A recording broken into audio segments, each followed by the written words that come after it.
परिचय।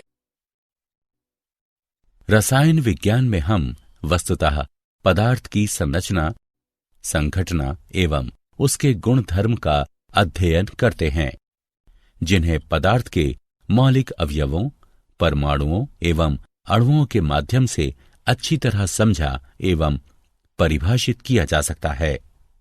उदाहरण के लिए औषधि, विटामिन, शक्तिवर्धक औषधि, उर्वरक, उद्योग, बहुलक, साबुन, अपमार्जक, जलरोधक वस्त्र एवं अग्निरोधी निर्माण सामग्री, ये सभी रसायन विज्ञान से संबंधित हैं। उद्देश्य। इस पाठ के अंत में आप निम्न करने में सक्षम हो जाएंगे: जीवन के विभिन्न क्षेत्रों में रसायन विज्ञान की भूमिका एवं उपयोगिता को समझना, द्रव्य की तीनों अवस्थाओं के अभिलक्षणों की व्याख्या करना, पदार्थों का तत्वों, यौगिकों एवं मिश्रणों में वर्गीकृत करना, एसआई आधार मात्रकों को परिभाषित करना, परिशुद्धता एवं यथार्थ भेद को स्पष्ट करना। रसायन विज्ञान का महत्व। रसायन विज्ञान ने मनुष्य के जीवन स्तर को ऊंचा उठाने हेतु खाद्य सामग्री, स्वास्थ्य संबंधी उत्पाद एवं जीवन की गुणवत्ता में वृद्धि करने वाले अन्य पदार्थों के निर्माण में महत्वपूर्ण भूमिका अदा की है। विभिन्न प्रकार के उर्वरकों, कीटनाशकों एवं जीवाणुनाशकों की उन्नत किस्मों का उच्च स्तर पर उत्पादन इसके ज्वलंत उदाहरण हैं।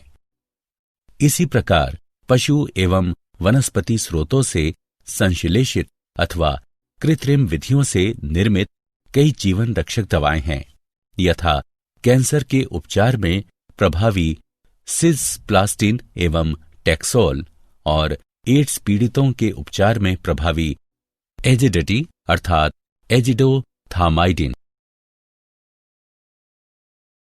द्रव्य की प्रकृति। ऐसा भौतिक पदार्थ जिसका द्रव्यमान एवं आयतन हो, अर्थात जो स्थान घेरता हो, पदार्थ कहलाता है। हमारे आसपास की सभी वस्तुएं द्रव्य द्वारा बनी हैं, यथा किताब, कलम, पेंसिल, जल, वायु, जीवित प्राणी इत्यादि सभी द्रव्य द्वारा ही निर्मित हैं। द्रव्य की भौतिक अवस्थाएं। द्रव्य की तीन भौतिक अवस्थाएं होती हैं: ठोस, द्रव एवं गैस। ठोस का निश्चित आयतन एवं निश्चित आकार होता है। द्रव का आयतन तो निश्चित रहता है, लेकिन आकार अनिश्चित। द्रव का आकार उस पात्र के आकार पर निर्भर है जिसमें उसको रखा जाता है। गैस का ना तो निश्चित आयतन होता है और ना ही आकार। वह उस पात्र के आयतन में पूरी तरह से फैल जाती है जिसमें उसको रखा जाता है। द्रव्य का वर्गीकरण। वृहद अर्थात बड़े स्तर पर द्रव्य का वर्गीकरण मिश्रण अथवा शुद्ध पदार्थ के रूप में किया जा सकता है। मिश्रण। हमारे आसपास उपस्थित अधिकांश पदार्थ मिश्रण हैं। उदाहरण के लिए जल में चीनी का विलयन, वायु, चाय आदि सभी मिश्रण ही हैं। किसी मिश्रण में दो अथवा दो से अधिक पदार्थ किसी भी अनुपात में उपस्थित हो सकते हैं, जिन्हें उस मिश्रण का अवयव अथवा घटक कहा जाता है। उदाहरण के लिए कहवा रासायनिक यौगिकों का एक जटिल मिश्रण होता है। मिश्रण के प्रकार। किसी मिश्रण को समांगी एवं विषमांगी में वर्गीकृत किया जा सकता है। समांगी मिश्रण में सभी अवयव एक दूसरे में पूर्णतः मिश्रित होते हैं एवं इसका संगठन आद्योपांत एक समान रहता है। उदाहरण: जल में चीनी का मिश्रण, जल में नमक का मिश्रण, जल में तूतिए का मिश्रण। विषमांगी मिश्रण में अवयवों का संगठन आद्योपांत एक समान नहीं रहता एवं कभी कभी तो मिश्रण के विभिन्न घटकों को अलग अलग भी देखा जा सकता है। उदाहरण, चीनी एवं नमक का मिश्रण, अनाज एवं दलहन में मिले धूल कण। शुद्ध पदार्थ। शुद्ध पदार्थों की विशेषताएं अथवा अभिलक्षण मिश्रण से भिन्न होते हैं। उनका निश्चित संगठन होता है, जबकि मिश्रण में घटकों का अनुपात अनिश्चित होता है और उनका संगठन भी भिन्न हो सकता है। उदाहरण, तांबा, चांदी, सोना, जल, शर्करा अथवा ग्लूकोज आदि। शुद्ध पदार्थों का वर्गीकरण। शुद्ध पदार्थों को पुनः तत्वों तथा यौगिकों में वर्गीकृत किया जा सकता है। किसी तत्व में केवल एक ही प्रकार के कण होते हैं। यह कण अणु अथवा परमाणु हो सकते हैं। उदाहरण, हाइड्रोजन, हीलियम, कार्बन, सोडियम, तांबा, चांदी, ऑक्सीजन इत्यादि। यौगिक। जब भिन्न तत्वों के दो अथवा दो से अधिक परमाणु संयोजित होते हैं तो यौगिक का एक अणु प्राप्त होता है। यौगिकों के कुछ उदाहरण हैं जल, अमोनिया, कार्बन डाइऑक्साइड, चीनी इत्यादि। द्रव्य का गुणधर्म। प्रत्येक पदार्थ का अपना विशिष्ट अथवा अभिलाक्षणिक गुणधर्म होता है। इन गुणधर्मों को दो वर्गों में वर्गीकृत किया जा सकता है, भौतिक गुणधर्म एवं रासायनिक गुणधर्म। किसी पदार्थ का भौतिक गुणधर्म वह गुणधर्म है जिसे पदार्थ की मूल संरचना अथवा संगठन में बिना किसी परिवर्तन के मापा जा सकता है अथवा उसका अवलोकन किया जा सकता है। उदाहरण, रंग, गंध, गलनांक, क्वथनांक, घनत्व इत्यादि। रासायनिक गुणधर्मों को मापने अथवा अवलोकन के लिए रासायनिक परिवर्तन का होना आवश्यक है।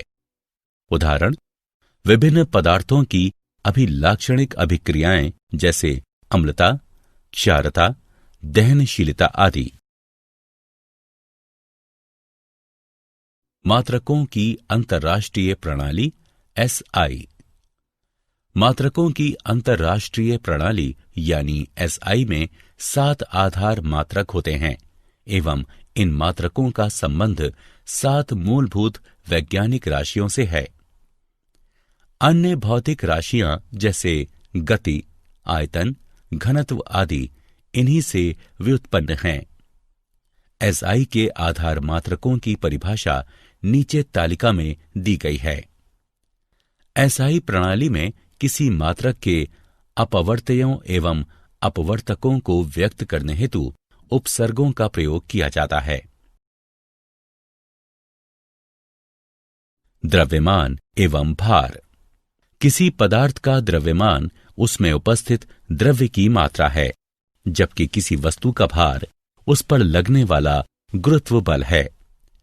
किसी पदार्थ का द्रव्यमान स्थिर होता है, परंतु वस्तु का भार भिन्न जगहों पर भिन्न भिन्न हो सकता है, क्योंकि स्थान परिवर्तन के कारण इसके गुरुत्व में भी परिवर्तन होता है। किसी प्रयोगशाला में वैश्लेषिक अथवा सूक्ष्मग्राही तुला की सहायता से किसी पदार्थ के द्रव्यमान का सटीक निर्धारण किया जा सकता है। आयतन एवं घनत्व। आयतन का मात्रक घन लंबाई होता है, अतः एसआई पद्धति में आयतन का मात्रक मीटर क्यूब होता है। रासायनिक प्रयोगशालाओं में अपेक्षाकृत छोटे आयतनों का उपयोग होता है, अतः आयतन को ज्यादातर सेंटीमीटर क्यूब अथवा डेसीमीटर क्यूब मात्रकों में व्यक्त किया जाता है। द्रवों का आयतन मापने के लिए प्रायः सामान्य मात्रक लीटर का प्रयोग किया जाता है, जो कि एसआई मात्रक नहीं है। 1 लीटर बराबर होता है 1000 मिलीलीटर के। 1000 सेंटीमीटर क्यूब बराबर होता है 1 डेसीमीटर क्यूब के। प्रयोगशाला में अंशांकित सिलेंडर, ब्यूरेट, पिपेट आदि द्वारा द्रवों अथवा विलयनों का आयतन मापा जा सकता है। आयतनमापी फ्लास्क का उपयोग ज्ञात आयतन का विलयन बनाने में किया जाता है। किसी पदार्थ का घनत्व उस पदार्थ के प्रति इकाई आयतन का द्रव्यमान होता है, अतः घनत्व का एसआई मात्रक इस प्रकार प्राप्त किया जा सकता है। घनत्व का एसआई मात्रक बराबर द्रव्यमान का एसआई मात्रक बटे आयतन का एसआई मात्रक, जो कि बराबर होता है किलोग्राम प्रति मीटर क्यूब अथवा ग्राम प्रति सेंटीमीटर क्यूब। ताप। ताप मापने के 3 सामान्य पैमाने हैं: डिग्री सेल्सियस, डिग्री फ़ारेनहाइट और केल्विन। यहां के यानी केल्विन एसआई मात्रक है। सामान्यतः सेल्सियस पैमाने वाले तापमापियों को 0 डिग्री से 100 डिग्री तक अंशांकित किया जाता है, जहां ये दोनों ताप क्रमशः जल के हिमांक तथा क्वथनांक है। फ़ारेनहाइट पैमाने को 32 डिग्री से 212 डिग्री के मध्य व्यक्त किया जाता है। इन दोनों पैमानों पर ताप एक दूसरे से निम्नलिखित रूप से संबंधित है: फ़ारेनहाइट बराबर 9/5 डिग्री सेल्सियस जमा 3। केल्विन पैमाना सेल्सियस पैमाने से निम्न प्रकार संबद्ध है: के बराबर डिग्री सेल्सियस जमा 273.1। सार्थक अंक। सार्थक अंक वैसे अर्थपूर्ण अंक होते हैं जो निश्चित रूप से ज्ञात हों। अनिश्चितता को सूचित करने के लिए पहले निश्चित अंक लिखे जाते हैं, फिर अनिश्चित अंक को अंतिम अंक के रूप में लिखा जाता है। सार्थक अंकों को निर्धारित करने के लिए कुछ नियम बने हैं जो निम्न हैं। सभी अशून्य जो शून्य नहीं है अंक सार्थक होते हैं। उदाहरण 285 सेंटीमीटर में 3 सार्थक अंक हैं एवं 0.25 ml में 2 सार्थक अंक हैं। नंबर 2, प्रथम अशून्य अंक से पहले आने वाले शून्य सार्थक नहीं होते। इस प्रकार के शून्य मात्र दशमलव की स्थिति को दर्शाते हैं, अतः 0.03 में मात्र एक ही सार्थक अंक है एवं 0.0052 में सिर्फ 2 सार्थक अंक हैं। 3, 2 अशून्य अंक के मध्य स्थित शून्य अंक सार्थक होते हैं। 4, किसी अंक के अंत में अथवा दाईं ओर आने वाले शून्य सार्थक होते हैं, परंतु शर्त यह है कि वो दशमलव के दाईं ओर स्थित हो। उदाहरण 0.200 ग्राम में 3 सार्थक अंक है, लेकिन जिन संख्याओं में दशमलव नहीं है उनमें दाईं ओर स्थित शून्य सार्थक नहीं होते। उदाहरण के लिए हम 100 को ले सकते हैं, इसमें केवल 1 सार्थक अंक है।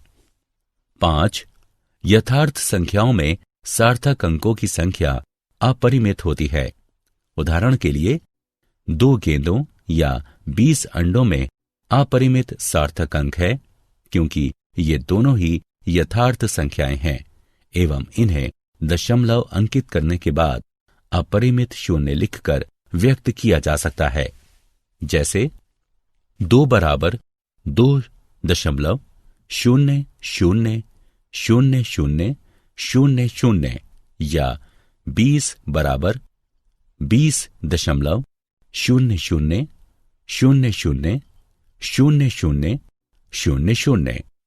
4.01 गुणा 10 वर्ग में 3 सार्थक अंक हैं और 8.256 गुणा 10 का मान -3 में सार्थक अंकों की संख्या 4 है।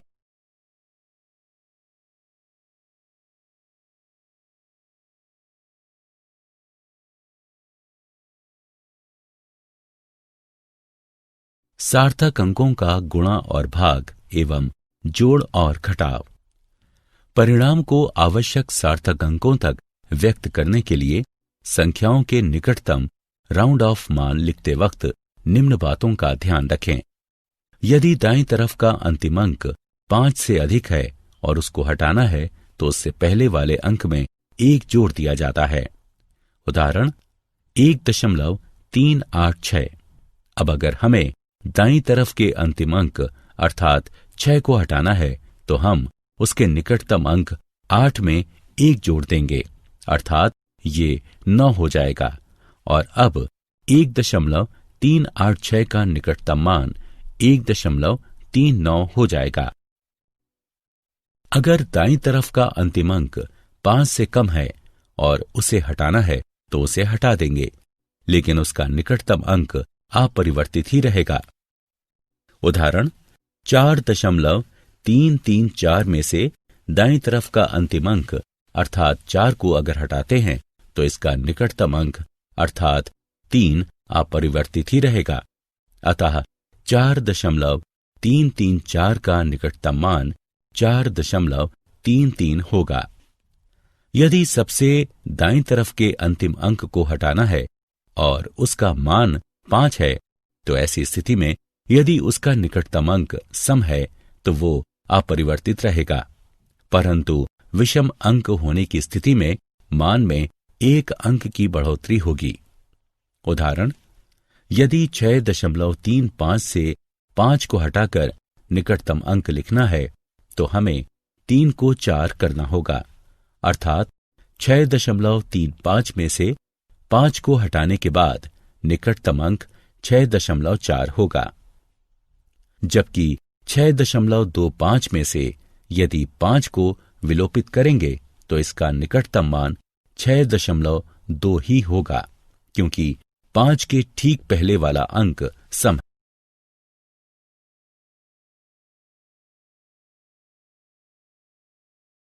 क्या आप जानते हैं ज्वलनशीलता सिद्धांत के दृष्टिकोण से सभी द्रव्य में ज्वलनशीलता एक घटक के रूप में विद्यमान रहती है।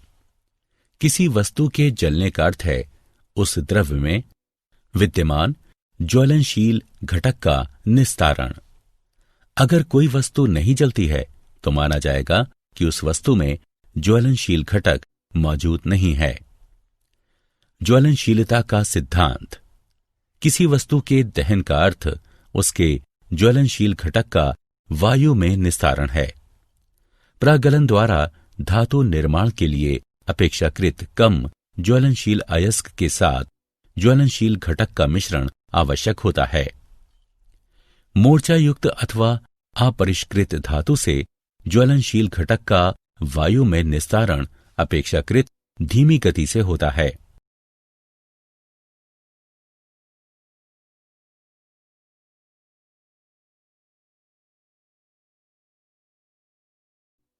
सारांश।